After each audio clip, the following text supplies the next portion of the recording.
Masyarakat adat Tautawana bermukim di antara Pegunungan Tokala dan Pegunungan Batui, Provinsi Sulawesi Tengah.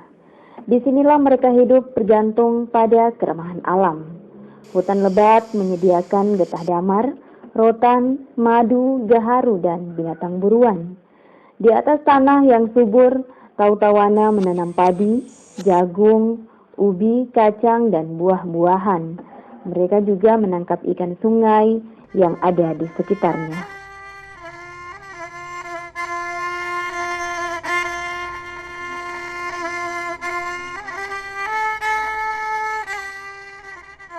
Potensi alam inilah yang membuat Tautawana tak sepi dari pergaulan dengan masyarakat sekitarnya. Namun dalam hubungan sosial ini tidak berjalan seimbang. Tautawana selalu saja menjadi korban. Pengalaman ini membuat sejumlah tautua ada mulai memikirkan adanya pendidikan khusus bagi anak-anaknya. Tahun 2002, kelompok belajar terbentuk di Lipumpoa. Mpoa adalah sebuah pemukiman Tautawana yang dekat dengan desa-desa di sekitarnya. Kelompok belajar ini mendapat dukungan dari sekolah dasar negeri terdekat. Sekolah dasar negeri tersebut mengirim seorang guru untuk mengajar di Lipumpoa. Kelompok belajar inilah menjadi cikal bakal berdirinya sekolah dasar negeri di Lipumpoa hingga sekarang.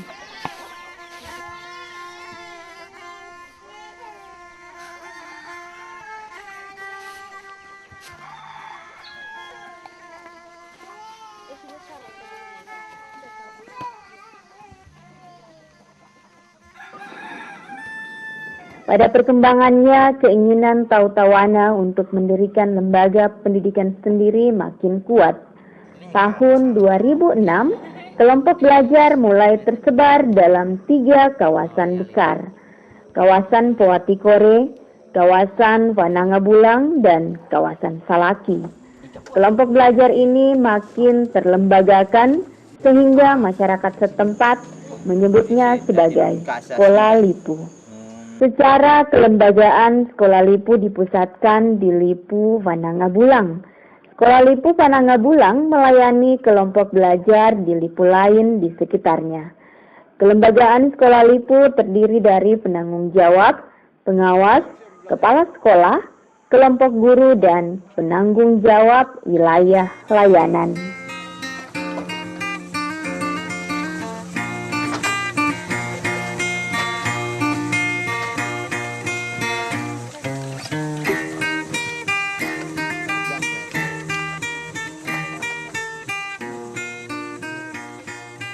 Tenaga pengajar di Sekolah Lipu berasal dari komunitas masyarakat adat Tautawana sendiri. Tidak ada di antara mereka yang tamat sekolah dasar. Bahkan ada yang tidak pernah duduk di bangku sekolah formal. Tapi mereka bisa membaca, menulis, dan berhitung. Dari tangan guru yang tidak sekolah inilah lahir beberapa tenaga pengajar baru. Sebelum ada Sekolah Lipu itu, saya memang sama sekali tidak tahu menulis dan tidak tahu membaca apa semuanya. Biasa kalau bicara dengan teman-teman saya yang punya sekolah, saya merasa malu sekali karena saya itu tidak sekolah, karena dulu beberapa kali saya diantar sekolah di Bulang Jaya dan di Wetangku itu saya tidak mau tinggal di sana karena saya ingin selalu tinggal bersama orang tua saya. Dan kemudian saya itu memang takut sama orang dan apa segala yang saya takut itu karena saya itu memang belum tahu membaca dan belum tahu menulis. Setelah adanya Sekolah Lipu, saya itu merasa senang karena sudah bisa menulis dan membaca itu. Dan kemudian saya beberapa tahun saya sekolah itu, saya sekarang sudah bisa menulis dan sudah bisa mengajar sedikit. Dan saya itu ditunjuk menjadi guru lokal. Sampai sekarang saya itu merasa senang bisa mengajar sama teman-teman dan sama seperti saya sudah bisa membaca dan bisa menulis.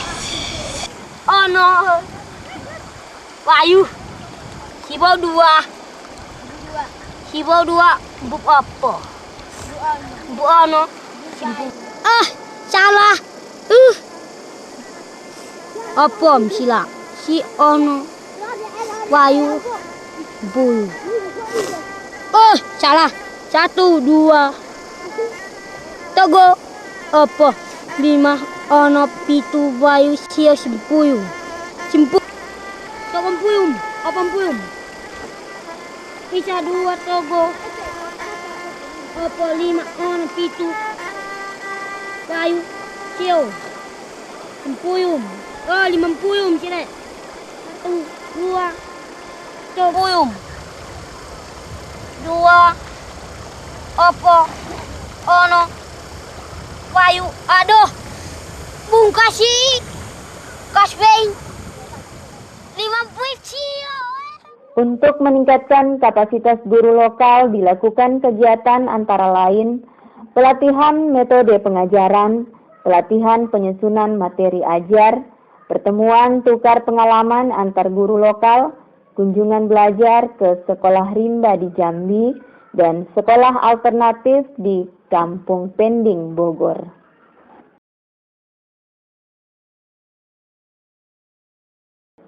Fokus pembelajaran di Sekolah Lipu meliputi 4 bagian: pendidikan keterampilan keaksaraan, pendidikan tradisi dan budaya, pendidikan kearifan lingkungan, dan pendidikan pengetahuan umum. Fokus pembelajaran telah dituangkan dalam kurikulum pendidikan Sekolah Lipu yang terus direvisi sesuai perkembangan masyarakat adat Tautawana. Sekolah Lipu juga didukung sarana perpustakaan. Buku perpustakaan ini sebagian dari sumbangan masyarakat. Perpustakaan tidak hanya diminati anak usia sekolah di Sekolah Lipu, tapi juga diminati oleh orang dewasa. Pelajar yang ada di Sekolah Lipu itu tidak mengenal tempat ataupun waktu yang khusus. Proses belajar berjalan seiring dengan kesiapan dan kemauan dari peserta belajar itu sendiri. Kadang mereka belajar siang, kadang malam hari. Tergantung di mana mereka ada waktu luang di antara atau di sela-sela mereka membantu orang tuanya. Misal ketika mereka selesai membantu menanam padi, kita di sela-sela istirahat itu Sekolah Lipu dilaksanakan. Proses belajar mengajar dilaksanakan.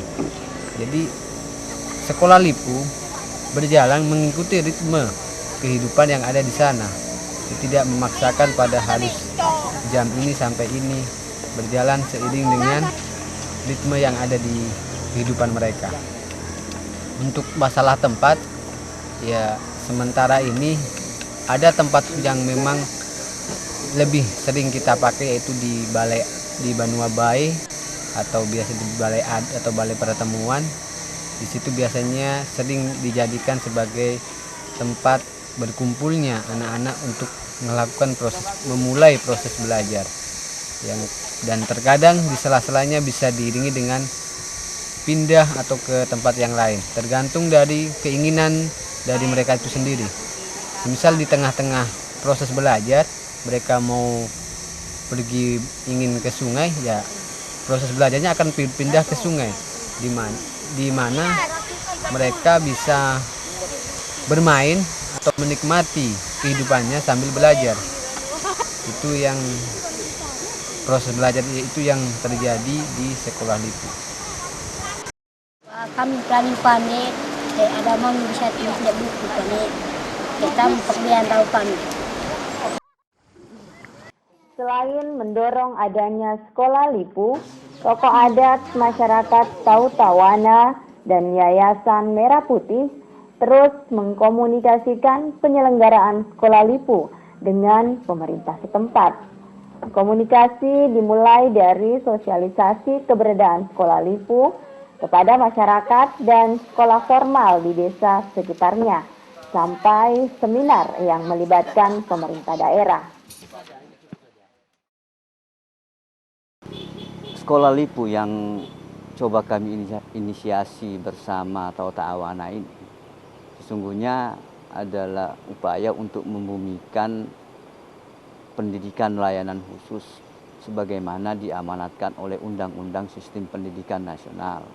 Nah, kami berharap ada komitmen yang kuat dari pemerintah untuk mendukung keberlangsungan penyelenggaraan sekolah Lipu. Jaminan hukum dari pemerintah menjadi penting karena dapat semakin memberikan motivasi bagi masyarakat untuk terus belajar di sekolah Lipu. Yang kedua, ini bisa menghindari penilaian sejumlah pihak yang belum paham tentang sekolah Lipu ini. Artinya dalam pengalaman kami beberapa waktu lalu ada sejumlah pihak yang menganggap sekolah Lipu sekolah ilegal dan terlarang. Dukungan yang berikutnya adalah memberikan akses bagi alumni-alumni sekolah Lipu untuk bisa masuk ke jalur jenjang pendidikan, jalur-jalur yang formal maupun non formal. Semisal mereka diberi akses untuk bisa ikut ujian nasional paket A atau di SD-SD sekitar. Menurut saya itu yang paling penting.